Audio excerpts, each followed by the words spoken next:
საღამოშვიდობისა თქვენ უყურებთ TV პირველს, მე ეკა ჩხეიძე ვარ და რა თქმა უნდა პირველი სტუდიიდან მოგესალმებით. დღევანდელი ჩემი სტუმარია ნიჭიერი მსახიობი, ქარიზმატული ქალი, საინტერესო ცხოვრებით, კარგი მეგობარი, შვენიერი ქეთი ჩხეიძე. რომელთანაც ვფიქრობ საინტერესო საუბარი მეექნება. მადლობა რომ ჩემს მაყურებელთან შესახვედრად მოხვედი. როგორ ხარ? კარგი. შენ? დაბრძანდი, კარგად, ძალიან. ვიდრე საუბარს დავიწყებ, რა თქმა უნდა, წყალი უნდა შემოგთავაზო. მთის წყალი 0%-იანი ბრომატით, რომელიც აუცილებელია ჩვენი ჯანმრთელობისთვის და სრულყოფილი ცხოვრებისთვის. ხარია მართლა რომ მოახერხე და მოხვედი, ვიცი რომ ძალიან დატვირთული დღეები გაქვს. მაყურებელსაც საინტერესო სპექტაკლს პრემიერას თავაზობთ, ამას ჯერ არ ვიტყვი. და მადლობა რომ ასეთ დღეებში მოსასვლელი დრო გამონახე. შენი ხათრით. ჩემი ხათრით. ხო. მადლობა. ქეთი. მოდი ესე დავიწყოთ. დედის ერთა გოგოს ცხოვრება, რომელიც გამორჩეულია განსაკუთრებული მზრუნველობით და მიდგომით. რამე კვალი დატოვა შენი ხასიათის ჩამოყალიბებაზე ამან? დედამ დატოვა ზოგადად ძალიან დიდი კვალი ჩემ ცხოვრებაში. რა თქმა უნდა.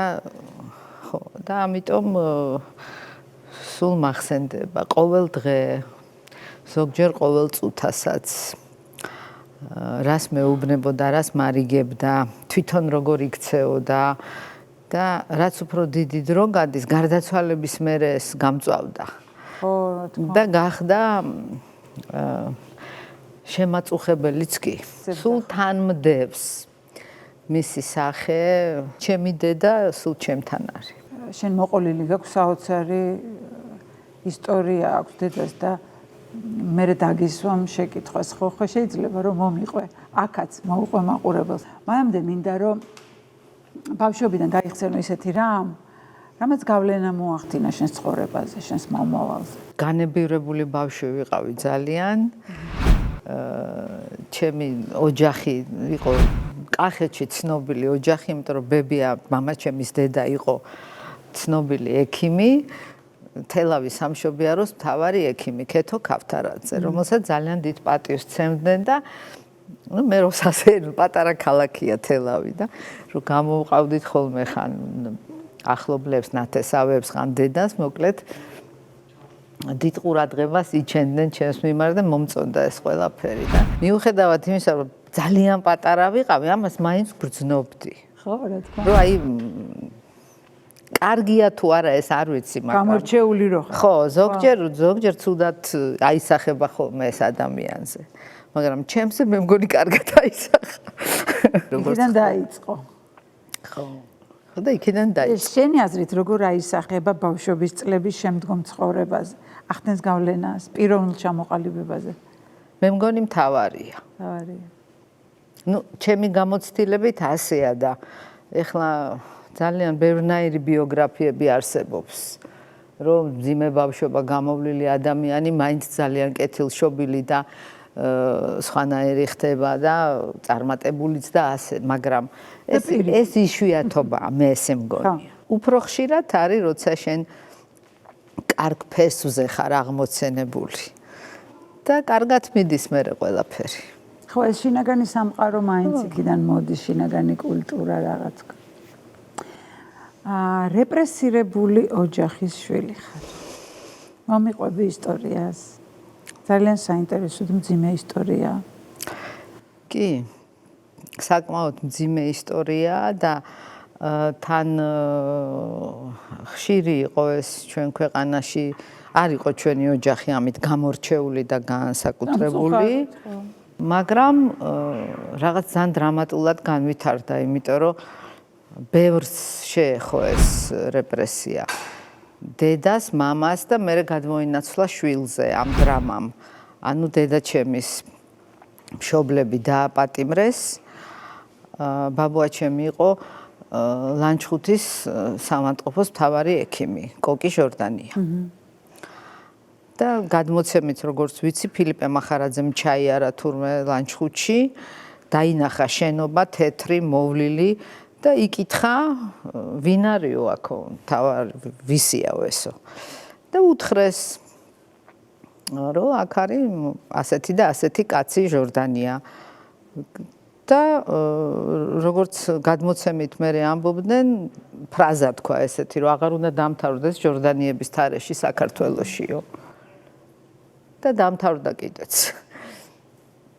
და ძალიან მალე რამდენიმე დღეში ღამე შემოვარდნენ ძაღლი მოწამლეს, რომელიც ყებდა. ეზო იყო დიდი და შიგნით სახლი იდგა. და შემოვარდნენ. დააპატიმრეს მამაც, დედაც და ბებია, ბაბუაჩემის დედა, უკვე ასაკში იყო და მე მგონი დაწყებული ქონდა რაღაც ეს ასაკობრივი დემენცია და ამ სტრესზე გაითიშა. ხო, საერთოდ, იმიტომ რომ მე მეზობლები შემოვიდნენ, ვინ ვერ ბედავდნენ მოსვლას და მაინც ვიღაცამ რაღაცნაირად შემოვიდა, რომ ბავშვი იყო 3. 3 პატარა ბავშვი. გიზო, ჟორდანია, ვახტანგი და დედაჩემი 7 თვის. ეს ძმები მამიდებმა წაიყვანეს. და დედა წაიყვანა ბიძამ და ბიცოლამ. იმიტომ რომ ბებია ციხეში იყო, ბაბუაც ციხეში იყო, მაგრამ მე გადაასახლეს. იქიდან. და ბავშვი რახან ძალიან პატარა იყო, ძუძუზე იყო პატარა დედაჩემი და ამიტომ ციხეში დაყავდა დედასთან რომ ეჭამა. კარგი რა. ცოტა მობეზრდათ ეს წინდა უკან ტარება ამ ბავშვის და დაიწყეს ძებნა გამოსავლის და ბიცოლას უკვე ყავდა წაყვანილი. ბიცოლასთან იყო და ბიძასთან.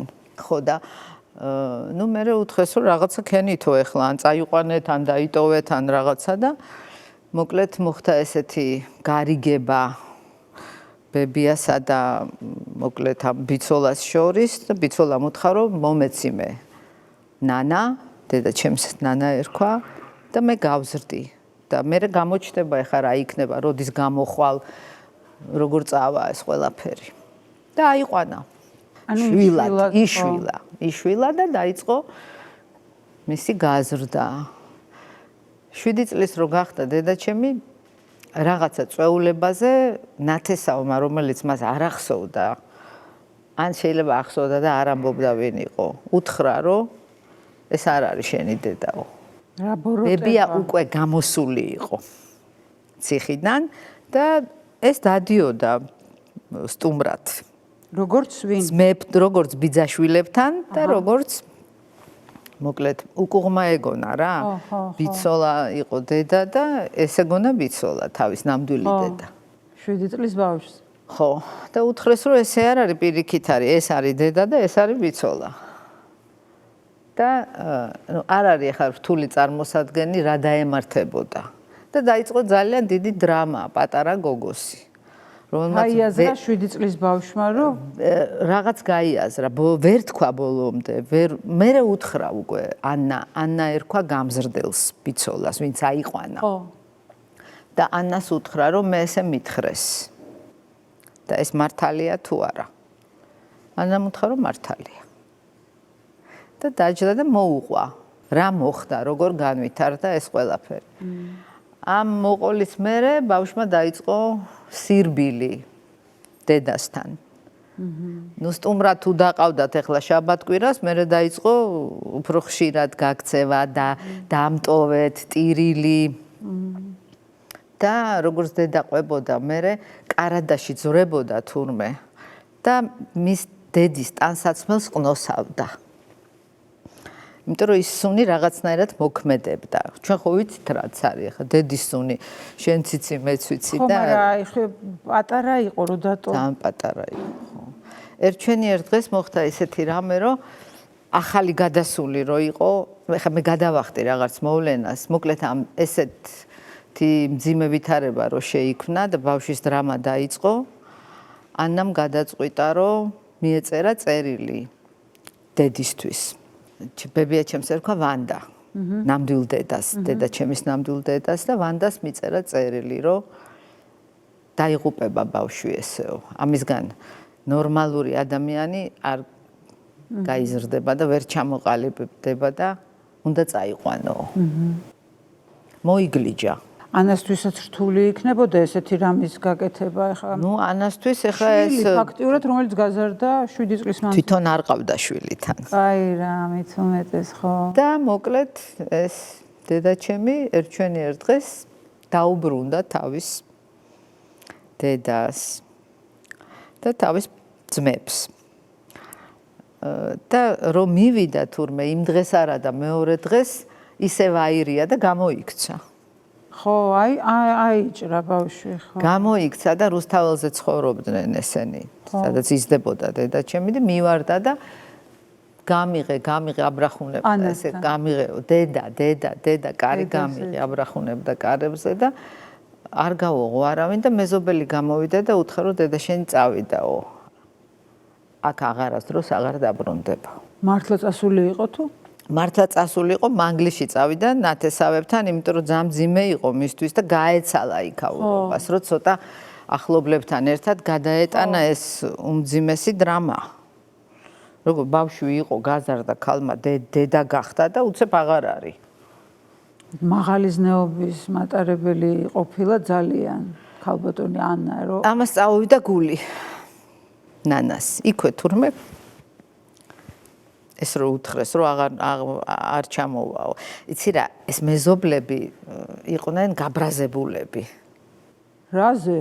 ნუ ბავშვზე რომ აი თავის ენაზე მოთარგმნეს ეს ისტორია, გესმის? აი წაიყვანეს, გადაყვა ქალი, გაზარდა, როგორ დათმო, როგორ წავიდა და ეს რომ მობრუნდა ცოტა ესეთი ასე ვთქვათ დაუნდობელი ის გამოამჟღავნეს ბავშვის მიმართ და რომ ესე კაცრად იმ ქალმა რო უთხრა, რომ ესეა და რაღაცა და გული წაუვიდა ამას. ნუ მერე გამოიძახეს სასწრაფო რაღაცა და დაბრუნდა. მოკლედ დაიწყო აი ეს ასეთი ორ დედას შორის სირბილი. ნუ მერე ნელ-ნელა ეს ყველაფერი დამშვიდდა, დაწყნარდა. ასაკთან ერთად ალბათ უკვე დროთა განმავლობაში. და გაიზარდა, მერე ჩააბარა უმაღლეს სასწავლებელში რაღაც და გათხოვდა დედაჩემი. გაყვა მამაჩემს ცოლად და რამოდენიმე წლის შემდეგ გაშორდნენ დედა და მამა. და ამ პერიოდში რო გათხოვდა და რაღაც ანა სადაც ცხოვრობდა რუსთაველზე, იქ განთავისუფლდა ოთახი. პატარა ოთახი და ბებია ქირაობდა ბინას, იმიტომ რომ ბიჭებმა ცოლები მოიყვანეს და გაერიდა. და ამიტომ რაღაცა პატარა სოროს ქირაობდა და ცხოვრობდა იქ. ანამ რო გაიგო რომ ვანდა ესეთ პირობებშია და ოთახი განთავისუფლდა, შეატყობინა. და უთხრა რომ იქნებ როგორმე მოახერხო და ჩაეწერო და შეხვიდე ამ ოთახში. და გამოვიდა ეგ საქმე. და ამ ორმა დედამ დაიწყო ერთ სახლში ცხოვრება. და დედაჩემი რო გაშორდა მამაჩემს და მე 5 წლის ვიყავი და დაბრუნდა. მოვიდა თავის დედებთან. აი, იცი რა, ისე ფილმის სცენარს ყვევი. ხო, მოვიდა თავის დედებთან და მე გამზარდა ამ ორმა ბებიამ. და სულ მგონია რომ შემთხვევით არ ხდება არაფერი რა.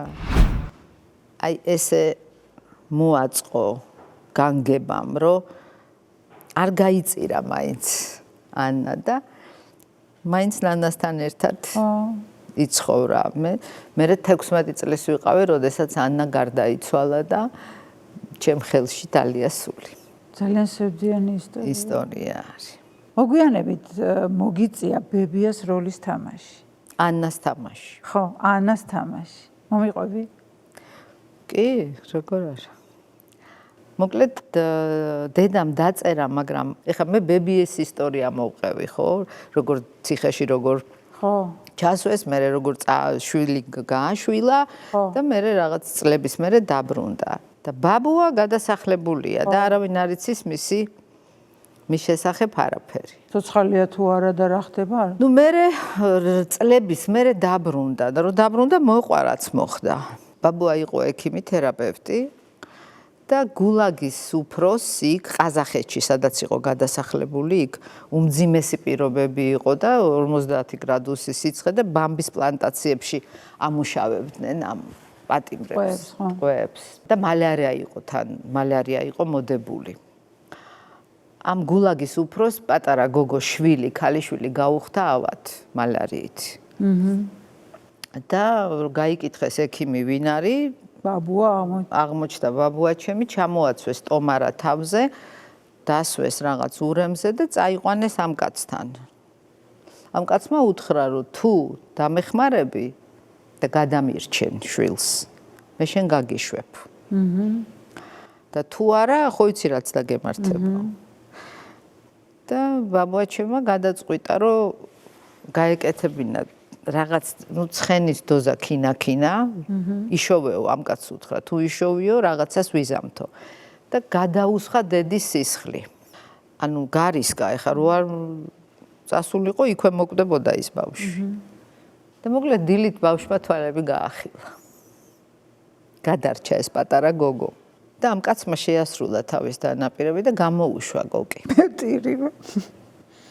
და მამაც ბაბუაც გადარჩა. ხო. და იცი რა იყო, ბაბუაც რო ჩამოვიდა მერე. დედაც გამოსული იყო ციხიდან. ანუ დედაც იყო უკვე, მამაც იყო და ეს ბავშვის კიდე უფრო გამძაფრდა. ანუ ბაბუას დაბრუნებამაც გაამძაფრა. მერე ის მოვლენა, რომ ანამ გადაწყვიტა, რომ ბავშვი უნდა დაუბრუნდეს თავის დედას და მამას.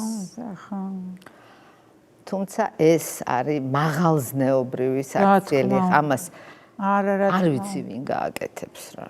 მერე ძალიან მალე გარდაიცვალა ბაბუა. იმიტომ რომ იქ უკვე დაავადებული და გაუბედურებული, მაგრამ მაინც დაბრუნდა. მოგვიანებით დედამ დაწერა პიესა თავის ცხოვრებაზე. და გიზომ დაწერა მამის ისტორია. გადასახლებული. ხო, აი როგორ გადარჩა ბავშვი, როგორ გამოუშვა იმ კაცმა, მერე მატარებელში რომ ჯერ ერთი რომ გამოუშვეს, ეხა იქ კი არ უთხრეს რომ გიშვებთო. იქ იყო ესე რუსულად დაუყვირეს ჯორდანიას ვისჭამი. და უმრავლესობას ეგონა რომ დასახრეტად ხო. მანამ არ ჩამოვიდა თბილისამდე ეგონა რომ სადმიდის არ იცოდა. მაგრამ თურმე რომ რაღაცა სადგურზე რომ გამოიარა, ეს კაცი იყო თუ ვიღაცა სხვა დაინახა კაცი, რომელიც შლაპიანი კაცი, რომელიც იდგა მარტო ბაქანზე, იდგა და უყურებდა მატარ, დაინახეს ერთმანეთი. და ბაბუა ჩემმა იფიქრა, რომ ეს არის ნიშანი, რომ გიშვებთ. ესე მოთარგმნა თავისთვის, რომ ეს იყო არ მიდიხარ დასახრეტად, სხვაგან მიდიხარ. მერე ეძებდა ბაბუა ჩემი ამ კაცს. ერთი რამდენიმე წელი იცოცხლა რა და უნდოდა რომ მადლობის. რაღაცა და ვერა. იმიტომ რომ ამათმა იცოდნენ ძალიან ბევრი რამე. ამ უდანაშაულო ადამიანების არსებობა, მათი ისტორიები, ამ გულაგის უფროსმა ხო იცოდა? ეხა იქნებს აკრობდნენ. ხო. რუსული მეთოდი. ხო, ესე იყო. იამპოლსკი იყო ეს კაცი გვარად. პიესის შესახებ. პიესამ ესე განვითარდა, რომ გიზოზე ამ მამის ისტორიამ იმოქმედა ძალიან და გადაწყვიტა, რომ დაეწერა. ცალკე მერე დაწერა დედა ჩემმა. და უთხრა, რომ მინდა რომ შენ დადგა და შეუჩდა რა და გიზომ გადაწყვიტა, რომ შეერთებინა. დედამ როგორ და რამე შეხება ქონდა მწერლობა? არანაირი, ფილოლოგი იყო დედა. რაღაცა ახალგაზრდობაში რაღაც ლექსებს წერდა. ეს როგორც ყველა, არაფერი განსაკუთრებული, მაგრამ ეს ეთყობა, ეს გამოუხატავი ემოცია, ეს რაღაც დრამა მისი, ეს ხო ჩვეულებრივი ისტორია არ არის, მე რაც ეხა. ეს სულ აწუხებდა და გადაწყვიტა, რომ გადაეტანა ფურცელზე და გადაიტანა და მე რო წამაკითხა, ის მხოლოდ ბავშვის ისტორია იყო, მხოლოდ დედის. ბაბუა იქ არ იყო საერთოდ. გავოგნდი, გავგიჟდი, იმიტომ რომ მე არ მეგონა რომ დედაჩემი ესეთი მაგარია. ანუ რომ ესე დაწერდა რაღაცნაირად, ეთყობა ამ ემოციამ დიდი როლი ითამაშა. თეთრი იასამანი დაარქვა. რატო? იმიტომ რომ მე ხო გითხარი რომ ყარადას აღებდა და ყნოსავდა დედის ტანსაცმელს. და ბებია ჩემი თურმე ისხამდა ამ სუნამოს. ბელე სირენ რუსული სუნამო. აი რა და იმ სუნამოს სახელი, ხო. პატარა რო იყო თურმე რაღაცა ფული შეაგროვა და ეს იყიდა. და მალავდა თურმე ამას და ანამ იპოვა. ეხა 7 წლის ბავშვი რას დამალავდა, ხო? და ანამ იპოვა და ვერ გაიგო რა არისო ესო უთხრა. ეს რატო გაგშენო? დედასუნი. მინდოდაო მომწონდაო და ვიყიდეო.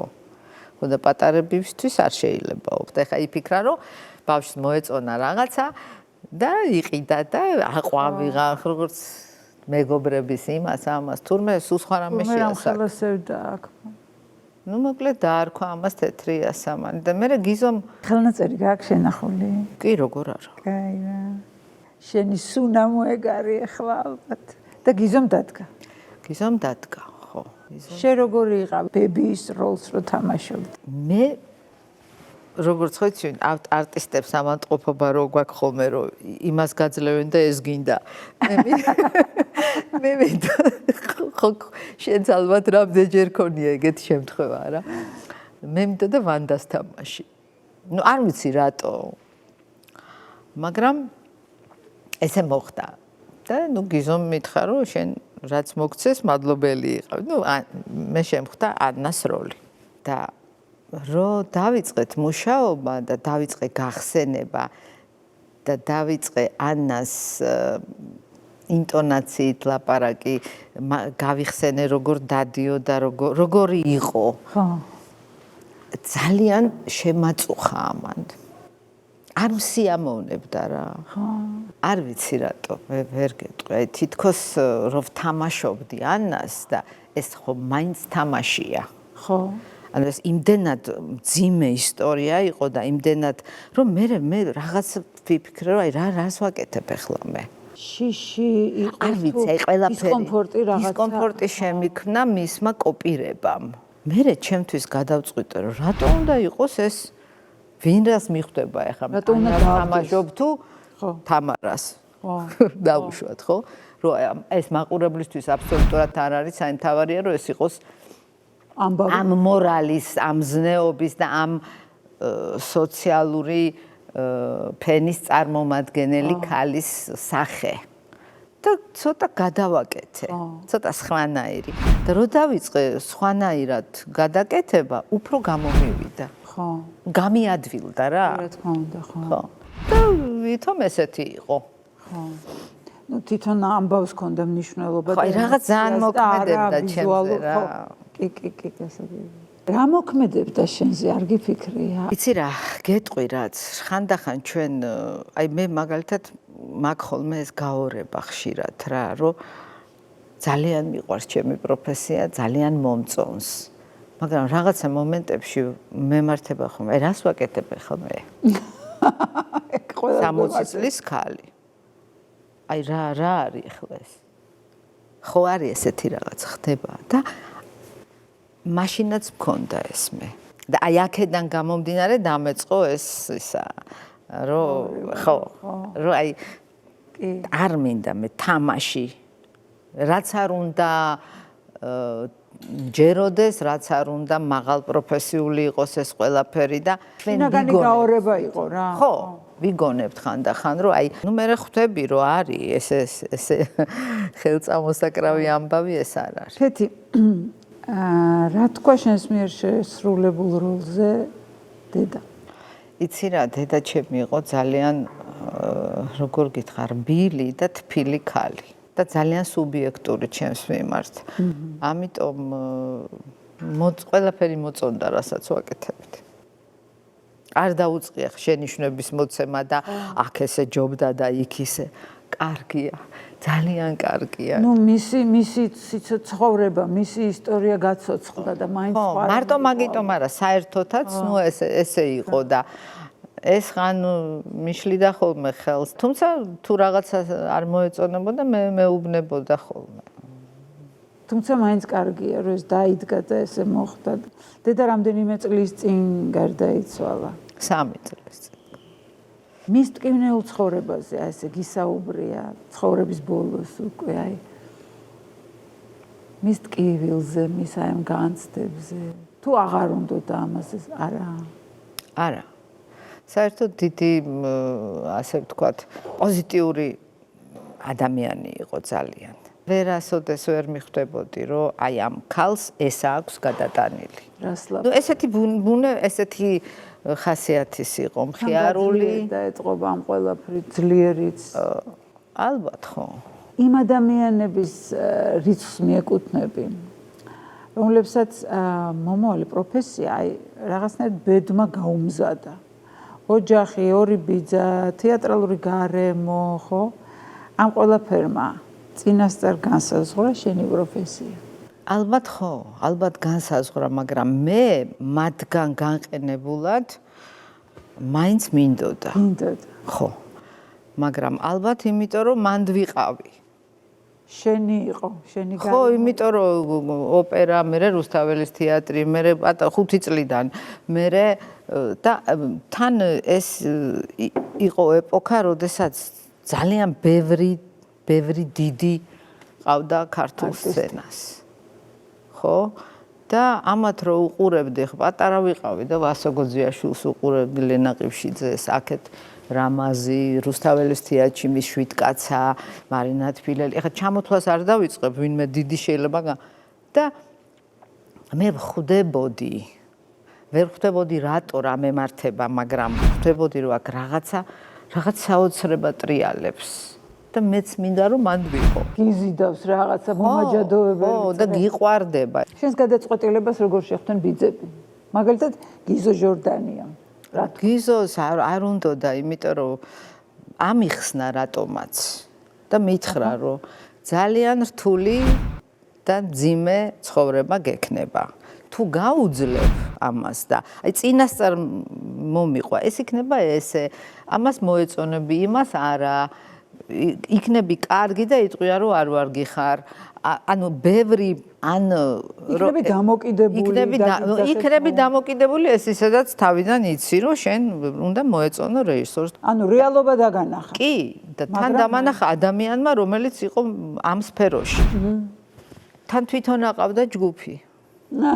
მე რო ვაბარებდი მაშინ და დიდათ არ უნდოდა ეხა ამ საკუთარი დიშვილი გადარეული ქეთის იქ ჯდომა გავთავებელი ესე და კიდევ მოეარა ჩემთვის, ხო, იმიტომ 16 წლის ვიყავი კაცო. მაშინ პატარები ვიყავით სკოლას რომ ამთავრებთ, ხო 10 წელი იყო სწავლა.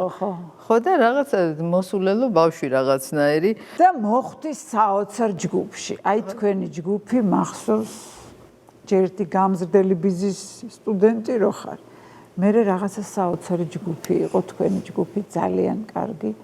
ნიჭიერები შეგროვდით რაღაცნაირად და თქვენი სპექტაკლები მახსოვს დღემდე. ბიძის სტუდენტობა აი მაინც რა იყო? აი მე მაგალითად მამასთან მუშაობა მიჭირდა იმ ხრივ რომ ნათესაურს ზღვარს ვერ ვშლიდი და აი შენ რაც ბატონ თემურთან ქონდა რომ ჩუმად იყავი, რომ ალბათ ნუ ხო ხვდები რომ ყველაზე მეტად შენ არ გეპატიება და და ნუ ვიყავი ეგრე ის 4 წელი და მე 10 წელი რუსთაველის თეატრში ზუსტად ესე.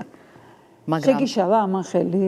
იცი რა, კი არ როგორ გითხრა, განცდა მქონდა ბევრი ძალიან, მაგრამ ძალიან ბევრი რამე ვისწავლე. ამითი. თავიდან მტკივნეული იყო, მაგრამ მე მივხვდი რომ სწორი იყო ის. მე 10 წლის მერე 15 წლის მერე, მაგრამ შედეგი გამოიღო ამან.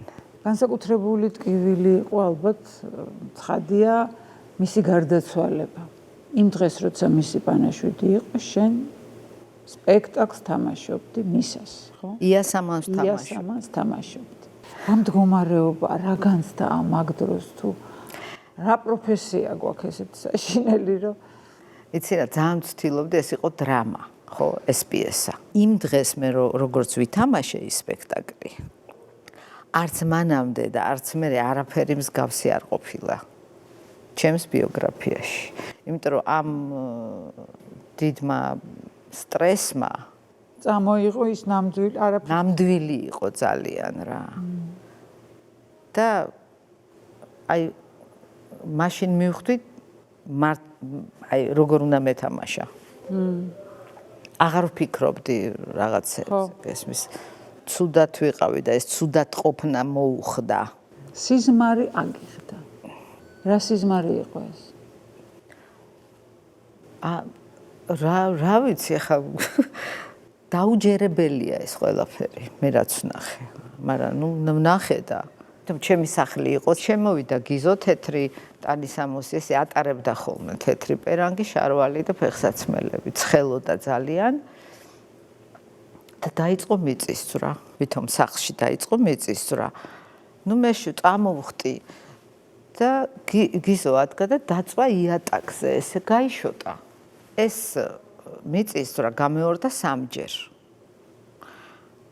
ამ სამჯერ მე ამ დროს გავარდი, შემოვარდი, გავარდი, სახლს უყურებდი, დაინგრა თუ არა, ესე მოხდა. და რომ შემოვედი მესამე უკვე იმაზე, შემოbrunდი უკან, შემოვარდი და გიზოს უყურებ. ესე გამაჩერა ხელი და მითხრა, დაწყნარდი. ეხლა მოვა ის და წაიყვანს იმას, ვისაც ჩათვლის საჭიროდ. ნუ რა ვიცი მე რა გითხრა ახლა.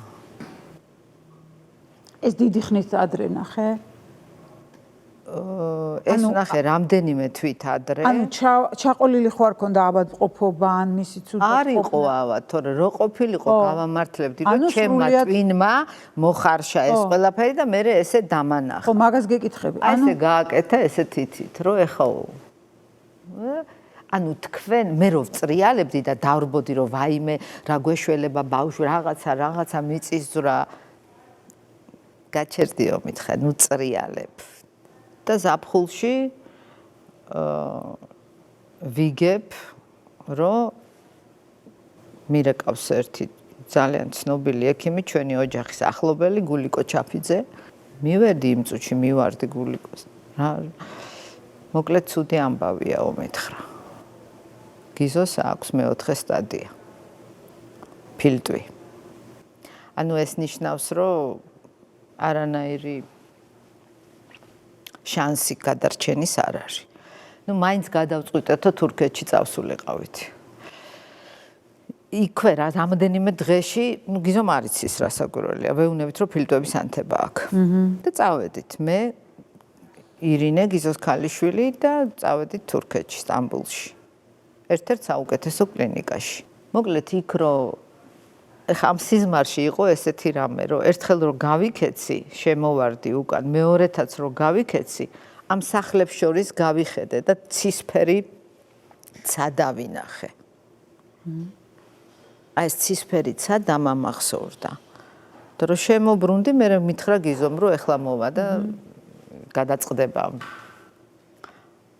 და რაღაცა ეს ცისფერი ცა ჩამრჩა.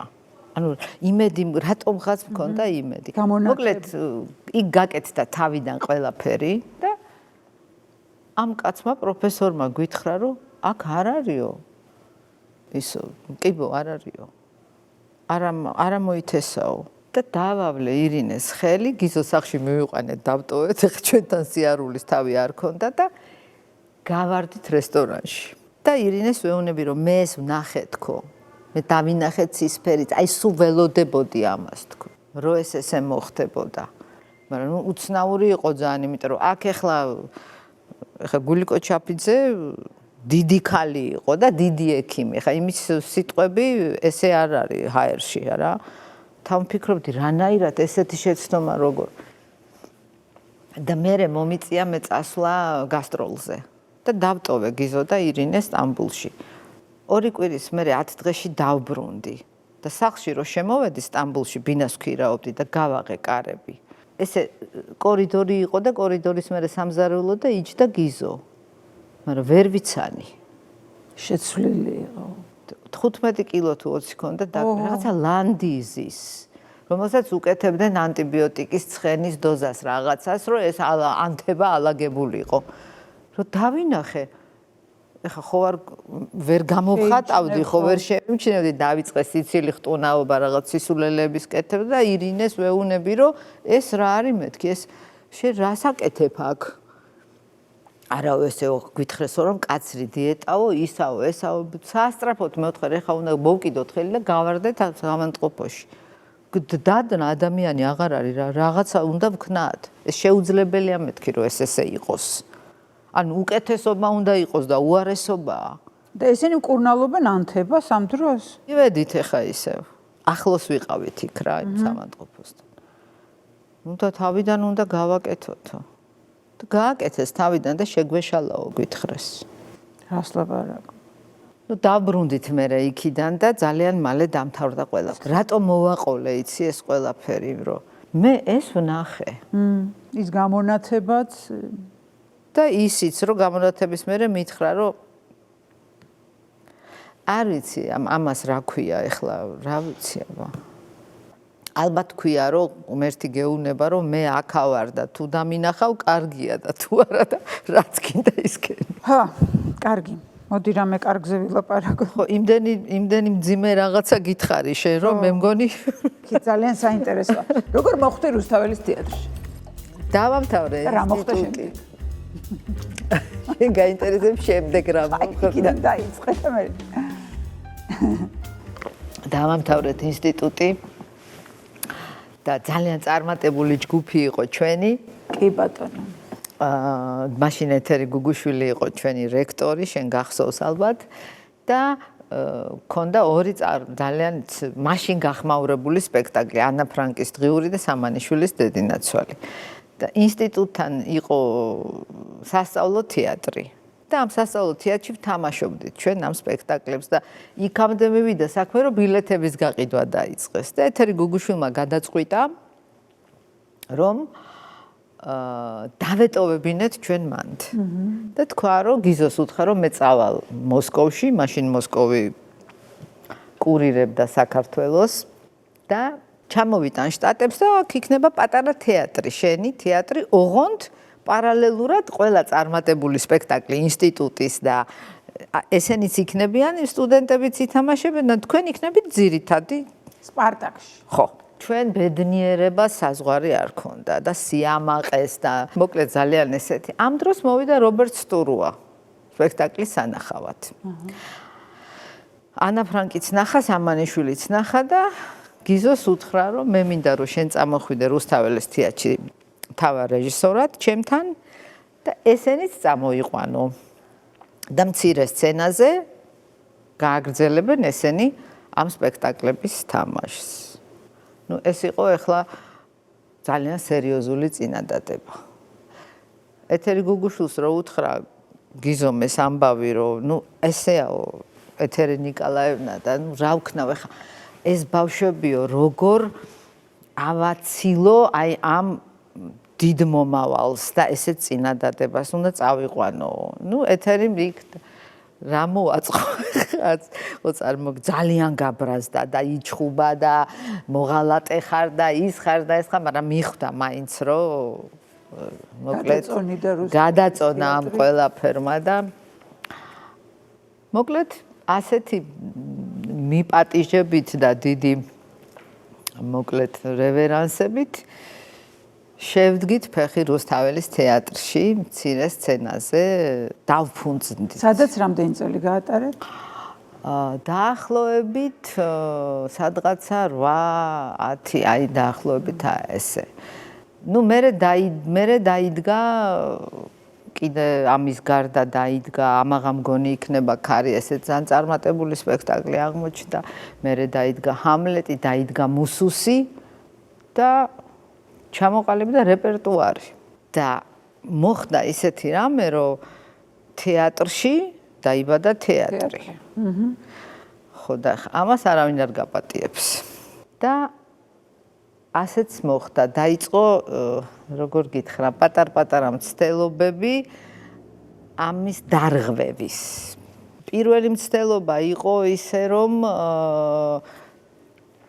თითქოს და ნუ სტურუამ დაგვიბარა და გითხრა რომ იწყება შემცირება რუსთაველის თეატრში ზოგადად მთლიანად და ამიტომ ხა მარტო დიდებთან ეს ვერ მოხდება, ახალგაზრდებშიც მოხდებაო და თქვენგან შეიძლება 5-7 კაცი მოყვეს ამ შემცირებაშიო. ეხლა სპექტაკლში 10 რო თამაშობს ხო? და 7 ან 5 რო ვარდება და ახალი 5 შემოდის, ის სპექტაკლი ინგრევა. თავდება. მოკლედ, მანამდე იყო ინგლისის გასტროლი და დიდი წარმატება და პრესა და ეს ყველაფერი რა, მანამ ეს მოხდებოდა. და მოკლედ ჩვენ ვთქვით, რომ ჩვენ ყველანი წავალთ. არც 3, არც 2 და არც 1 არ დარჩება აქ. ერთად მოვედით, ერთად მოვედით, ერთად წავალთ. მაგრამ ეს იყო კომუნიზმის პერიოდი. ჯერ კიდე კომუნისტები არიან. და ჯგუფური წასვლები, მოსვლები და გამოვარდნები და მიტინგები და მაგას ვერ ბედავდა ვერავინ. არ შეიძლებოდა ეს. დაგვიბარა ვალერი ასათიანმა, გიზოსთან ერთად რასაკვირველია. მაშინდელმა კულტურის მინისტრმა შეგკრიბა და გვითხრა: არავითარი შემცირება რუსთაველის თეატრში არ იქნება. თქვენ როგორც ერთი ხვალ დაბრუნდებით და გააგრძელებთ თქვენ მოღვაწეობას მორჩა. საკითხი დახურულია. ანუ გადაიფიქრა, თუ არც უნდა ყოფილიყო შემცირება, ეს ტყუილი ის იყო. არ ვიცი. არ ვიცი. დღე მე არ ვიცი. მოხვედი რუსთაველის თეატრიდან. ეხლა მე ამას მოყვა ეს ანუ მოხდა რა, რომ ჩაიშალა ეს. არ გამოვიდა შემცირების ხარჯი. მცირე სცენის დანგრევა. ამან გააჩინა ძალიან დიდი ბზარი. თქვენსა და ჩვენსა და დიდ სცენასა და სტურუას შორის, იმიტომ რომ ეს რა ვიცი, ჩვენ წაგვიყვანა და შევხაროდით, ხო და მე უცებ მოხდა ესეთი რამე. შემდეგ ამას მოყვა ამ დროს იყო შემოთავაზებები, გიგა ლორთქიფანიძე მოვიდა და წამოდითო გითხრა ჩემთან, რადიოდან მოვიდა ხალხი, გვეკითხებოდნენ რა. მოკლედ ამას მოყვა რა იცი, რომ ეს ბზარი რო გაჩნდა, მერე იყო მცდელობები, რომ ეს მაინც მომხდარიყო. ამ დროს დაიწყო გიზომ კაცი ადამიანის დადგმა, მამუკა კიკალეიშვილი მოიწვია ლუარსაბის როლზე და ეხლა ვინც იცის მამუკა კიკალეიშვილი მაყურებელმა როგორი იყო მამუკა და რა ტიპის არტისტი იყო, 15 წუთში რო გამოვიდა სცენაზე, როლი მზად ჰქონდა უკვე. კი.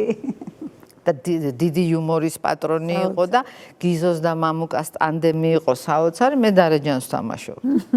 და აი ყველანაირად ეტყობოდა, რომ ისევ გაისვრის ეს სპექტაკლი. მოვედი რეპეტიციაზე. ესე ჩანთით მოვედი და გოჩა კაპანაძე ჩამოდის კიბეებზე, მცირე სცენის დიდი კიბეები როა ესა და მეჩხუბება, რომ რასად მოდიხარო, ეხლა გეგონებაო ესე გამომეტყველება გაქვს, რომ არ ახარ ამ ქვეყანაზეო და ჩხუბით მოდის. რა იყო მე? მაგათ ეგონათ, რომ გიზო მოდის და ყველაფერს მიყვება მე და არასდროს არაფერს არ მეუბნებოდა. წავიდა თეატრიდან. გიზომ დატოვა თეატრი. ხო, ამას წინაპირობა ჰქონდა, რასაკვირველია, ესე შემთხვევით კი არ დატოვა. ხო, ექნება. ხო, ჰქონდა წინაპირობა, ეხლა არ მინდა ჭორაობას დაემსგავსოს ჩვენი საუბარი. მე ვყვები იმას, რასაც მოვესწარი და რასაც შევესწარი. თუმცა ისტორიაა ეს. ხო, ეს ისტორიაა. წავიდა, რასაც წავიდა? მე რეპეტიციაზე მოვედი. წავიდაო და მორჩაო, დამთავრდა. და დამთავრდა. რა დასანანია. თან ვაჩვენეთ ჩვენ რუსთაველის თეატრის მსახიობებს შავი პრაგონი. და მანდ მიქარეთ. რო დამთავრდა. ჩვენ ახალგაზრდები ვიყავით და ველოდებოდით, რომ რაღაცა იქნება და ისეთი სიჩუმე იყო. ისეთი სიჩუმე იყო, რომ აი რომ მოკვდება კაცი ხო იცი და ყველა რო ჩუმად არის. ეხლა იცი რა. ანუ კარგი იყო და ამან გამოიწვია ზუსტად ეს. ეხლა შენ მსახიობი ხარ და მე ჩვენ ვიცით, რომ ეს თეატრს ახასიათებს და არაფერი უცნაური და ისეთი მე ეხლა არ მომიყოლია, მაგრამ ეს ასე მოხდა. ეხლა გიზო რო წავიდა, იქ რაღაც უკვე განხეთქილება, უკვე ბზარი. მე მივხვდი, რომ მე აქ არაფერი არ მესაქმება. ხო, რა თქმა უნდა. გიზოს წასვლაზე შეგიძლია რამე მოყვე ორი სიტყვით? ჭორაობა არ არის. არა, რა მოვყვე, მოვედი და გავიგე, რომ წავიდი. და მე როცა ვკითხე, მითხრა, რომ ეს შენი საქმე, ეს არის ჩემი გადაწყვეტილება. ეხლა რა უფრო ძირითადად რა იყო, იცი? რომ მან გადაწყვიტა, რომ ჩვენ უნდა დაგვტოვოს იქ და თვითონ წავიდეს. არ უნდა მომხდარიყო პირიქით, რომ ეს იყო მისი გადმოსახედიდან ეს იყო რუსთაველის თეატრის ახალგაზრდა დასი, რომელიც იქნებოდა მომავალი დიდი სცენის. ჩვენ ნელ-ნელა უნდა შევრეულიყავით, შევერეოდით მერე, იმიტომ რომ იქ მაშინ ბუმბერაზები იდგნენ სცენაზე. და მათ გარშემო რომ დავრბოდით ჩვენ ბედნიერები ვიყავით, მაგრამ მე იზრდები ხო და რაღაცნაირად ესეთი ჩანაფიქრიც ასეთი იყო თავიდანვე სტურვა რომ მოვიდა და რომ წაგვიყვანა გასართობად ხო არ წაგვიყვანა გასაგებია ეს არის ჩვეულებრივი კლასიკური ისტორია რომელიც თეატრში რაც ხდება მაგრამ ჯგუფი დაიშალა და მე ხო მაგრამ ცუდი რაღაც მოხდა იმიტომ რომ ბევრად უფრო კარგი შედეგები შეიძლება და მიეღო თეატრს. ჩვენც. მერე გაჩნდა მარჯანიშვილის თეატრი. მერე გაჩნდა მარჯანიშვილი. მარჯანიშვილში მოხვედრა ერთმა შემთხვევითმა შეხვედრამ განსაზღვრა, რამდენადაც მე ვიცი. ხო, ესე იყო. აბა, ოთარ მეღვინეთ უხუცესში შემხვდა დასასვენებელ სახლში ვისვენებდით ერთად ქობულეთში. მე ჩავედი და დავინახე შორს ესე ბატონი ოთარი იდგა და მე ხელში ხელი მქონდა მოკიდებული ჩემ პატარა გოგოზე ელენეზე. პატარა იყო ის ძალიან და უცებ დაინახა ხა ოთარი არაჩვეულებრივი გარეგნობის კაცი იყო. და ეს ამხელა მაღალი ცისფერთვალება დგას და გამისყდა ესე ხელიდან ეს ელენე რა და გაიქანა, გაიქცა და შემოეხვია ფეხებზე. ოთარს. უბრალოდ მოეწონა. ხო, ნუ მოეწონა და ოთარი ხოცი როგორი ტიპი იყო. უხეხუმდგომი, ნარი კაცო ეს ბავშვი ვისია მიშველეთ. ამ დროს დავინახა მე და უიო, ქეთიო, შენ აქ რა გინდაო? აქ საიდან დღე ესე ჩამოვედი მე და რომ დავისვენო. შენო სად რაღაცა წლებიაო მე შენ არ მინახი ხარო და სადაღა არა მეთქი მე წამოვედი ბატონო ოთარო თეატრიდან ისე როგორ წამოხვედი და არაფერს არ აკეთებ არც მუშაობ არა ესა დავიწყე ხა მოწყენილი ამბების მოყოლა და აი ესე გამიკეთა ხელით იმან ესე გამიკეთა ამან ესე ხო და ცოტა ნასვამი იყო ამ მაგდროს რა და მე ჩავთვალე ესეთი კაცის როგორ გითხრა გულიანის რაღაცა თან სამხატვრო ხელმძღვანელი იყო მარჯანიშვილის თეატრში და ალბათ მეთქი თავის თავში გაიულა რომ მე შენ ესა და მორჩა დამთავრდა ამითი ჩვენ იქ დავისვენეთ არა არ იყო იქ დიდი საუბარი და რაღაცა ეს იყო მარტო რომ მაცადე შენ მე ნუ ჟესტი ესეთი გადის რაღაცა დრო ხო და მირეკავენ და მეუბნებიან რომ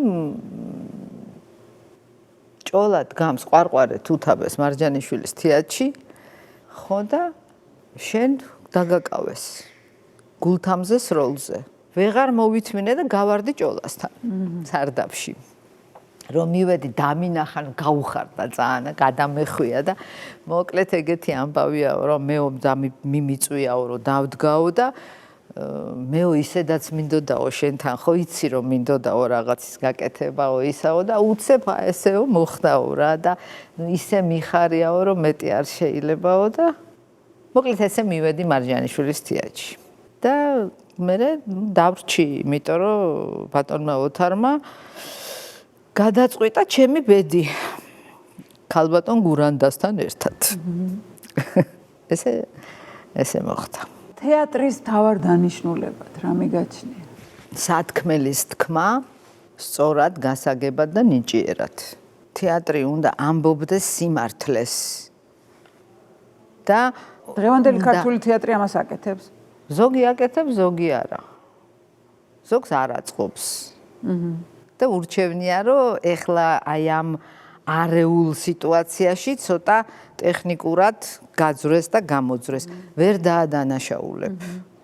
მაგრამ თეატრი არის ადგილი, სადაც ადამიანები მარტო სიცილისთვის და დროსტარებისთვის არ დრამატული თეატრი ყოველ შემთხვევაში ასეთია. ასეთი უნდა იყოს. იქ კიდეც უნდა იტირო, კიდეც უნდა იფიქრო, უნდა რაღაცაზე დაგაფიქროს, შეგცვალოს. ეს არის თეატრის დანიშნულება. ბევრი წელია თეატრის წიაღში ხარ, ხო? დასაწყისი წლების შემდეგ დღემდე რა შეიცვალა თეატრალურ სამყაროში? აი ამდენი წლის მანძილზე რაც შენ თეატრში ხარ. როგორი იყო მაშინ, როგორია დღეს? სათქმელს მაშინ უფრო ამბობდა თეატრი თუ დღეს უფრო ამბობს? იცი რა, მე ერთ რაღაცას გრძნობ, რომ რაღაც ამ სოციალურმა ცვლილებებმა და წყობის შეცვლამ ძალიან ბევრი რამე შეიცვალა, ხო მარტო თეატრი ხო არ შეიცვალა. სიგრილე შემოვიდა. აი როგორ გითხრა, თეატრი ზოგადად ცოტა განსხვავებული ადგილია, ხო? ის არის სხვანაირი სამყარო. იქ ის წესები, რომელიც ფაბრიკაში და ქარხანაშია, არ მუშაობს. უნდა იყოს მეტი სითბო, მეტი სიმყუდროვე, მეტი თავდადება. უნდა იყოს. დაჯერება, უნდა, ხო, და სიგრილე თქო, რომ თქვი, აი ეს ვიგულისხმე. ცოტა ზერელი დამოკიდებულება, არაუშავს კაცო იყოს მე რა, გაიყიდება მაინც ბილეთი და ასე შემდეგ. აი ცოტა შემოიპარა ეს კომერცია. ნუ დრო მოიტანა ეს და ჩვენც გადავეწყეთ ახლა. არ არის მზად, ბილეთი გაყიდულია, მაინც უნდა ვითამაშოთ. ხო. და ასე შემდეგ. აი მთელი ამ წლების მანძილზე ქონია გულის ტკივილი, იმედგაცრუება, აი გულისხმობ ეს თამდევია ხო თეატრის ცხოვრებაში, ინტრიგები, რაღაცა ეს ჯერთი მუდმივი კონკურენცია გინდა არ გინდა. აი შეგხებია ხშირად ესეთი რამ. როგორ არა? შემხებია და სულ მეხება, მაგრამ ძალიან ვცდილობ, რომ თავი დავიჭირო. რა ჭირდება ამისთვის მსახიობს, ამას რომ გაუმკლავდეს? იცი რა, ალბათ უფრო არის ესეთი მოსაზრება მაგალითად, რომ არტისტმა ყველაფერი უნდა გააკეთოს როლისთვის. ხო არის, არსებობს ესეთი. და მე არ ვიზიარებ ამ მოსაზრებას. არც მე. ყველაფერზე არ წასვლა არ შეიძლება. ამიტომ ჯობია რომ რაღაც ითამაშო, რაღაც არ ითამაშო, რაღაცაზე თავი შეიკავო, გავაწლები და არა გაქვს სამუშაო, მე გამოჩნდება ისევე. ხა თუ არ გიხარ, გამოჩნდება მაინც. ბევრი იყო ეგეთი თავშეკავება შენს პროფესიულ ცხოვრებაში. იყო კი, როგორ არ იყო? იმიტომ რომ ამჯობინე თავის შეკავება. ხო, და მე მგონია რომ სწორად მოვიქეცი. იმიტომ თუ არ უნდი ხარ, უნდა სთხოვო მაშინ, ხო? და ნუ ეგრე რაღა უნდა ითამაშო მე. ანი მაყურებელს რა უნდა აჩვენო შენ? ვერაფერს ვერ გამოაპარებ. ყველამ ყველაფერი იცის. მით უმეტეს ამ ერთი ბეწო ქალაქში და ერთი ბეწო ქვეყანაში. ამბიციური ადამიანი ხარ? რა ვიცი. კარგი ალბათ ვარ. ო, კარგი გაგებით. კარგი გაგებით ვარ. შენ გაქვს სახელოსნო საკუთარ სახლში, ხო? ხო.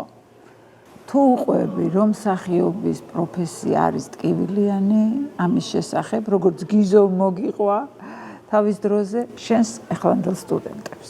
ამას ეუბნები წინასწარ, ამზადებ ამისთვის, ამ სირთულეებისთვის.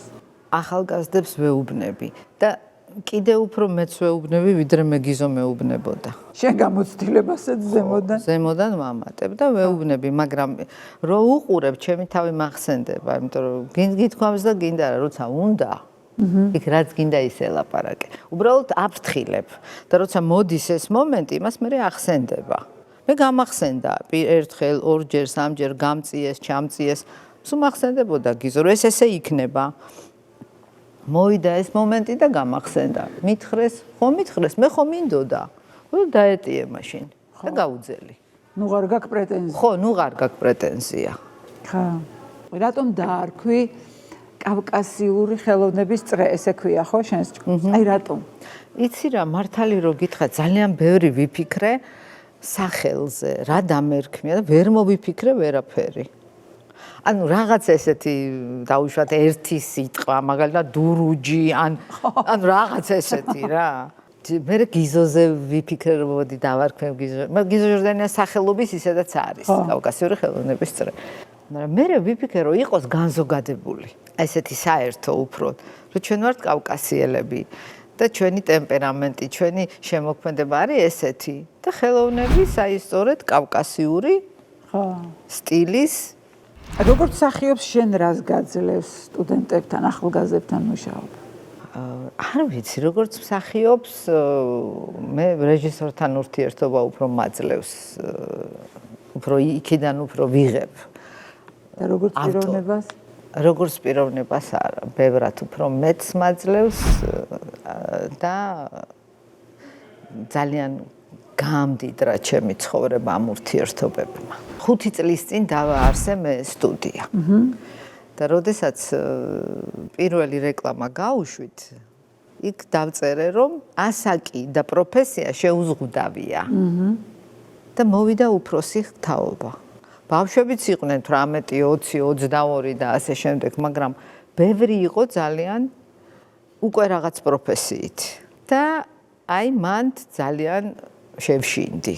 იმიტომ რომ ეს უკვე სხვა პასუხისმგებლობაა. ზრდასრულ ადამიანს რო შენ უთხრა რა არის მსახიობის ოსტატობა და ასე შემდეგ და ასე შემდეგ. არა მსახიობები, ხო? სხვა პროფესია. ხო, არა მსახიობები, ბუღალტერი, ექიმი, ფსიქოლოგი და ასე შემდეგ. და ნელ-ნელა რო შევყევი და შევყევი, ჯერ ერთი მუშაობდი ამაზე და ყოველი ლექციის წინ ვემზადებოდი. და მე რაღაცნაირად მე წავიდა ესე. ხო, და ნუ ეხლაც ასეა. და ამ ბავშვებთან ურთიერთობა, იცი რა არის, რაღაცა ბედნიერებას მგრის და უფროსებთან გამოცდილებას. შენი შვილი გეხმარება, ხო? ელენეც ხო არის? ჩემი შვილის იდეა იყო ეს. რას დამჯდარხარ რომ მითხრა ხა ან მოგცემენ მარჯანიშვილის თეატრში როლს და ან არა და ჯერჯერობით არ გაძლევენ ხო ხედავთ. და გავაკეთოთ რაღაცაო. შენ ხო რაღაცა იცი, რაღაცა გამოცდილება გაქვს. ამდენი როლი, იქ ფილმი, იქ ის და მიდი რას ცადე და დავიწყეთ და ეხლა სხვათა შორის გაჩნდა ესეთი ადგილები. კი, ბევრი ხო? ხო, ბევრი. მაგრამ მაშინ არ იყო. ძალიან კარგი. წარმატებას უსურვებ შენს სტუდიას. მოდი აი ელენე ვახსენე და შვილებზე მელაპარაკე. ბიჭი გყავს, შვილიშვილიც გყავს, ელენე და ნიკა, ხო? ელენე და ნიკა. რა შვებიან, რა საქმიანობენ? ელენე უფრო კინორეჟისორობა გადაწყვიტა და ეხლა არის დოკუმენტური ფილმით გატაცებული ამ სფეროთი და მუშაობს ამაზე. რაღაცას აკეთებს და მოლოდინში ვარ ძალიან რა იქნება ვნახოთ. ნიკა სრულიად განსხვავებული პროფესიით არის და უფრო ეხლა ბიზნესით არის დაკავებული. შვილიშვილი რამხელა? 2 წლის არის. ხო, ეს რაღაც ბებია როგორ იყარ, დნები. აი, ზუსტად ამბობ შენ რა. დნები და რამის ცრემლებამდე მივდივარ რა. არანორმალური გზნობაა ეს, იცი? ხო, უკვე სხვა ასაკია და ალბათ. არ ვიცი, რა მემართება. მე ესე მიყვარდა ჩემი შვილებიც, მაგრამ ეს პატარა ისეთ რამეს მიკეთებს, რომ არ ვიცი. სერიალზე მინდა რომ ვილაპარაკოთ. ეს ჟანრი შენს კარიერაში საკმაოდ წარმატებული აღმოჩნდა, ხო? სერიალი თუ კინო, აი ახლა ამას გითხავ, რომელი უფრო მნიშვნელოვანია? იცი რა, მნიშვნელოვანს ვერ დაარქმევ, იმიტომ რომ ორივე ძალიან მნიშვნელოვანია. ის ერთია, ეს მეორე. ხო, მაგრამ სხვადასხვა რამეა. ხო, მაგრამ ჩემს ბიოგრაფიაში ისე მოხდა, რომ იმ პერიოდში, როდესაც მე სერიალში დამიძახეს ჯერ ყავა და ლუჩი, მერე შუა ქალაქში და მერე ჩემი ცოლის დაქალებში. ეს იყო ბოლო რაღაცა 15-18 წლისა ესეთი პერიოდი და მაგ პერიოდში თეატრში ეს ძალიან მსუბუქად ვიყავი დაკავებული. და ამას განვიცდიდი სხვათა შორის, იცი? ეს ჩემთვის ესე რაღაც, მე მინდოდა რომ მეტი როლები მეთამაშო უფრო და ესეთი, მაგრამ უცებ მაშველი რგოლივით და ამიტომ ჩემთვის ფიქრობდი მაშინ რომ მეს უფრო მიყვარს, მეს უფრო მომწონს, იმიტომ რომ ეს იყო აი რაღაცა მხარი ხო ამომიდგა თითქოს, მაგრამ არ არის ესე. სინამდვილეში ესე არ არის, იმიტომ რომ სცენა არის სხვანაირი რაღაცა რა. ცოცხალი კონტაქტი ხო, და იმას არაფერი შეედრება. თუმცა წარმოუდგენელი პოპულარობა მოგიტანა განსაკუთრებით ნუნუკამ. სხვა შორის ჩემი ცოლის დაქალებიდან მეც იგივე შემილია ვთქვა, რომ აი სერიალიც ძალიან ისეთი იყო და მეც ძალიან დამეხმარა პოპულარობას გულისხმობ. რამდენი როლიც არ უნდა მეთამაშა თეატრში, არც შეედრება. აი ნუნუკაზე მითხარი რა ორი სიტყვა. საიდან მოდის ეს პროტოტიპი? მე ვიცი რომ იმერეთთან შენ არა გაქვს ხო არანაირი ესეთი და ეს ნუნუკა აი ვინმე ყავს ჩაჭერილი? იცი რა, ერთი ძიძა იყო ჩემი შვილის, ერთი ქალი, რომელიც იმერელია ეს ქალი და რაღაცნაირად ასე უქცევდა. ხო, ასე უქცევდა და მაგრამ ტიპაჟი სულიად სხვა არის. ინტონაცია იმისია და მე თვითონ აი მქცევა, ეს ცოტა უხეშობა, ცოტა ცემატყეპა, რაღაც ეს ნელ-ნელა გაჩნდა თავისით. დაწერა ქეთიმ სინჯად, რომ მოდი ერთ ჩამოვიყვანოთ ნათესავი ქათმით ხელში, რომ ის როგორც ხდება ხოლმე რა, რომელიც მე დაიწყებს დამკვიდრებას აქ და საცდელი ის იყო რა ესა. ყოველ შემთხვევაში ეკა მჟავანაძე, ვინც კასტინგ მენეჯერი იყო ეკა მითხრა რომ აი ესეთი ეპიზოდიაო და მოდიო რა და მე ახლა არ შეიძლება იქვე დამთავრდესო. არ გამოვიდეს და არ შედგეს და შეიძლება გაგრძელდესო, ხა თუ გაგრძელდა ძალიან კარგიაო და მოდიო რა და მივედი და არაუშავდა თითქოს რა იმ პირველ 2-3 ეპიზოდს. მე რომ უყურე ცოტა ვინერვიული, იმიტომ რომ დიდად არ მომეწონა. რაღაცები არ მომეწონა. მაგრამ ის რაც არ მომეწონა, მე შევცვალე. ხო, და ნელ-ნელა გაამდიდრე. ხო. ალო! ბაქარმა მოიყვანა ცოლი. დედა. რა იყო? შვილო მოგიყვანა დედა, რა იყო? ვაი ჩემთვის ვაი შემისწირე. ახლა დაგიჩემი თუმა, ბალკონში რა. ეხი რატო არ მომხდა რომ ჩემი და სასწავლებლო ჩემი.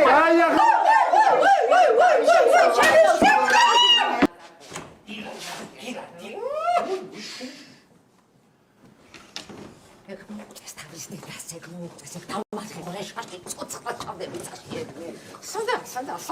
სადანა გზია.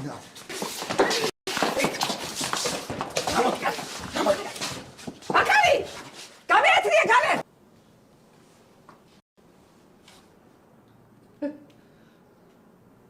გეძინათ ხო დედა? ერთად გეძინათ ხო? თქვენ დეიძინეთ ბაბუა ჩემის მამასთან თქვენ. რა გინდა? კარგი. რა გინდა? რა მინდა და რომ დაგაფეთებ ამ ხელის გულს ნახავ მერე? ნუნუკა აი როგორი ქალი გამოვიდა საბოლოოდ, რა ემოციებს იწვევს შენში? მე მგონია რომ ეს არის დასავლეთის იმერელის, ანგურულის ან რაღაც ესეთი ქალის ტიპაჟი, ტიპიური, კლასიკური მოდელი. რომელიც ასეთიც არის, როცა ჭირდება დაუშვათ ჩხუბობს, როცა უნდა თბილია, მაგრამ სვერპლია. ხო, ეს მაინტერესებს, სიღრმე როგორია? ხო, სიღრმე ესეთია. ეხლა ამას ღრმა მაყურებელი ხედავს, ცოტა შორს მჭვრეტელი და ზერელე მაყურებელი იცინის. იცი რატო გეკითხები, ძირითადად ნუნუკაზე ერთობიან, მაგრამ აი მისი ცხოვრება რა არის, ხო? გასართობი არ არის ჯანრი. ესეთი ჟანრია, ესეთი ფორმაა, მაგრამ ის ვინც არ ერთობა, ის რაოდენობა მაყურებლისას სავსებით საკმარისია. დამნახევი დაინახავს იმას. ვინც კითხულობ მასში აი ამ ხო, რა სინამდვილეში ზევდას, ხო. ხო.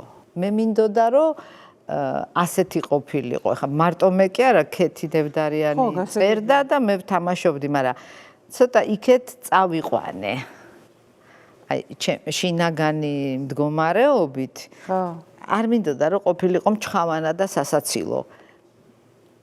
არის ასეთი, მაგრამ მინდოდა რომ ამის მიღმა ყოფილიყო უფრო სერიოზული რამე, ვიდრე პლაკატურად ჩანს. ქალი რომელსაც არ გაუმართლა რა, არც ქმარში, არც არაფერში.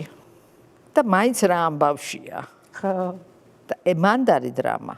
სიყვარულზე მინდა გკითხო რა, შეიძლება? მობძანდით. როდის მოვიდა შენთან ნამდვილი სიყვარული და ზოგადად რა არის შენთვის? ესეთი სერიოზული გადაწყვეტილება და გრძნობა უფრო მქონდა ჩემ ყოფილ მეუღლესთან, რომელთანაც გადავწყვიტე ოჯახის შექმნა და იმანაც ასე გადაწყვიტა და შევერთით ჩვენ. რამდენი წელი იყავით ერთად? 18. 18 წლის მერე. ძალიან ბევრია. ხო, მაგრამ ამ 18-ის მანძილზე რაღაც გარკვეული დროის მერე დაიწყო ჩატეხვა. ხო, ერთი ბზარი, მეორე, მესამე, მეოთხე, იმისთვისაც და ჩემთვის. მაგრამ აი 18 წლის შემდეგ განშორება. რას მოიცავს ეს ზოგადად რა მოვლენა? 18 წელი როცა ერთად ხარ და უცებ ინგრევა. არ ვიცი, იცი რა არის, მე ალბათ დამაგვიანდა. დაგაგვიანდა? ხო, იმიტომ რომ მე ჩვენ შორის უფრო ადრე უნდა მიგიღო ეგ აღედგილება უფრო ადრე მოხდა, მაგრამ 18 წლის თავზე გადავწყვიტე, რომ ეს არ შეიძლება ესე გაგრძელდეს. მუდმივი რეანიმაცია ურთიერთობა. და რაღაცა ძალიან ნამდვილი და ძალიან სათუთი დავკარგე. მარტო მე არა. ხო, დამთავრდა ანუ. დამთავრდა, ხო და ზოგჯერ არის რომ რაღაც მთავრდება და იწყება მერე რაღაც სხვა, ხო? ვნება, სიყვარული, რაღაცა ცოტა შენელდება და გადადის დიდ მეგობრობაში. ესე ხდება ხოლმე. აქ არ მოხდა ეს. არაფერში არ გადავიდა და მე გადავწყვიტე, მარტო მე ეს არ იყო მარტო ჩემი გადაწყვეტილება, მაგრამ ინიციატორი უფრო მე აღმოჩნდი ამ შემთხვევაში. და მივიღე ეს გადაწყვეტილება და არნანო. არა, არნანო. იმიტომ რომ იმის გაგრძელება არ შეიძლებოდა. შვილებმა როგორ მიიღეს? ნუ თავიდან ძალიან ძედი განცდა იყო და ძიმე ვითარება იყო, მაგრამ მე მგონი გამამართლეს მაინც, იმიტომ რომ ის რაც იყო უბარგისი. ხო, აღარ გავდა არაფერს. და მე არ მინდოდა რომ ჩემ შვილებს ეყურებინათ ჩვენი კონფლიქტისთვის, გაუთავებელი ძიძგილაობისთვის, როგორ ებრძვის დედა მამას და მამა დედას. ეს არ ვარ. არაჯანსაღი. ხო, და ამიტომ არ მინდოდა ეს. თავიდან ისინი ამას ვერ მიხვდნენ და თავიდან შვილებს უნდათ რომ დედა როგორიც არ უნდა იყოს და მამა ის უნდა რომ ერთად იყოს, მორჩა თავისთვის, ეს არის მათი ეგო. მაგრამ მე როცა იზრდებიან და ანალიზს უკეთებენ, ხვდებიან რომ ალბათ ასე ჯობდა. ყველასთვის. თავის დროზე როცა შენ თვითონ აღმოჩნდი ასეთ მდგომარეობაში, აი ის ემოცია გახსოვს? არა. არა, იცი რა, მე ძალიან პატარა ვიყავი და ეს ისე მოხდა თან მე სულ თელავში რომ დავიბადე, ამ თელავსა და თბილისს შორის სულ დამატარებდნენ წინ და უკან. ნუ აი თითქმის 2 დღეში, 3 დღეში ერთხელ სულ ესე. იმიტომ რომ თბილისშიც ცხოვრობდნენ ჩემები და იქ ძირითადად იქ ვიყავით უფრო თელავში. ამიტომ ისევ თბილისში რომ ჩამომიყვანეს და აქ რომ მომიყვანეს ამ ბებიებთან ვერ მივხვდი რა მოხდა. ვერ აღიქვი რა. არც მითხრეს ჯერ ეს ერთი, მე არ მითხრეს ეს და ამიტომ ჩავთვალე რომ ხა ჩამოვედით აქ, აქ ვიქნებით ცოტა ხანი. მამა სად არის რო ვიკითხე, სანაპიროთ არის წასული, თელავშია, სამსახურშია და ცოტა დიდი რო ყოფილიყავი, ალბათ სხვა რამე იქნებოდა. ხო. პატარა ვიყავი და შევეჩვიე მე ამას. მერე უფრო ელენეს და ნიკას რა რეაქციაც ჰქონდათ, შენი რეაქცია განსხვავებული. არა, ესენი დიდები იყვნენ უკვე, ხო? კი. ზოგადად როგორია შეყვარებული კეთი ჩხეიძე, როგორ მინდა რომ ვიცოდე. ერეკლეს კითხეთ და მოგიყვანოთ. იმან იცის. მე რა ვიცი როგორი ვარ, არ ვიცი. არ გცვლის, არ ხარ უფრის. კი, როგორ აღარ მახსოვს იცი. აღარ გახსოვს. ასაკის მარტება გაღელვებს? კი. რატო? რა განცდა, რომ? იმიტომ რომ ბერდები და არ მინდა. ხომ ხედავ რომ მოდის ნელ-ნელა, მოდის. მაინც შიში გამიჩნდა. იცი რატო გამიჩნდა? ალბათ დედას რო უყურებდი, ამან ძალიან ესეთი კვალი დატოვა ჩემზე და ამის შიში მაქვს. ხო, ეგ ბუნებრივია. რომ მეც ესე არ დამემართოს და ამიტომ მაქვს ეს გრძნობა, თორე ეხლა დღეს და ცხოვრებაში რა იცვლება ასაკთან ერთად? ფიქრი მეტია. ემოცია ქვემოთ ჩადის და აი სიხალისე რაღაც რომელიც უფრო ახალგაზრდას ახასიათებს შეყვარებული აღარ ხარ? შეყვარებული. ხო, ახლა აღარ გამომდის. შენ გონი არ მინდა? სხვა პრიორიტეტებია. ხო, ნუ იცვლება ეს ყველაფერი. ხო, თან ფიქრობ ახლა შენ ამ ხელა ქალი დაეტიე რა ერთი. არა, მაგ მე შენ ვიცი რომ ეგეთი ტიპი არა ხარ. ყოველ შემთხვევაში ესეც გამოიყურები და ესე შთაბეჭდილებას ტოვებ და მე რაღაცა ცოტა წამიღო რაღაცეებმა. სახლური ხდები უფრო? ოღონდ სახლიდან წავიდე ასაკი რო აღარ აგაგდა. არა, ჯერ არა ვარ ეგ. ჯერ არა ხარ. ჯერ არა, ცოტა ხანი. ჩემთან იმეგობრე. ცოტაცა და მე ალბათ ხო, მაგრამ არ მინდა რომ ეს მოხდეს და ამიტომ რახან არ მინდა, ჯერჯერობით არა. ბოლო შეკითხვა, შენი ცხოვრების მთავარი ამბავი რა არის? ალბათ ჩემი პროფესია და ჩემი შვილები. ეხლა ისიც პატარაც დაემატა ერთი წერტილი, ჩემი შვილიშვილი. შთამომავლობა და პროფესია, რომელმაც შექმნა კეთი ჩხეიძე, რომელიც დღეს ჩემი მაყურებლის სტუმარი იყო. ძალიან დიდი მადლობა ამ სტუმრობისთვის, საინტერესო საუბრისთვის, იმ ცრემლისთვის, იმ ღიმილისთვის, რაც მომანიჭებ მე პირადად და დარწმუნებული ვარ, რომ ჩვენს მაყურებელსაც. წარმატებას გისურვებ ბევრ როლს, ჩვენ უკვე ერთად გავართ სცენაზე. რატო არ მოყევი ამის შესახებ? რავი, თავმდაბალი ვარ, მოყევი შენ. მე მოყვები კი ბატონო, არ არის პრობლემა. მაყურებელმა უნდა იცოდეს, რომ ორი ჩხეიძე თამაშობთ მარჯანიშვილის თეატრში ორ ძალიან დიდ ქალს. ეკა ჩხეიძე თამაშობს ვერიკო ანჯაფარიძეს, კეთი ჩხეიძე თამაშობს ესილია თაყაიშვილს. ჩვენ ესე შევხვდით სცენაზე. ხო. და რა ვიცი, მე ძალიან მოხარული. ამ კორიფეებს, ისტორიას ვყვებით ამ კორიფეების. ძალიან საინტერესო გამოვიდა და ვინც ვერ ნახა, სექტემბრიდან იქნება და მობრძანდით და ნახეთ. რეპერტუარშია. ვნახეთ. მოკლედ, კეთი, ძალიან დიდი მადლობა კიდევ ერთხელ და წარმატებას გისურვებ და ბევრ საინტერესო შენც დიდი მადლობა, გაგიმარჯოს. გაგიმარჯოს. მე კი ჩემს მაყურებელს შევახსენებ, რომ ჩემი სტუმარი იყო მსახიობი კეთი ჩხეიძე, მომავალ კვირამდე.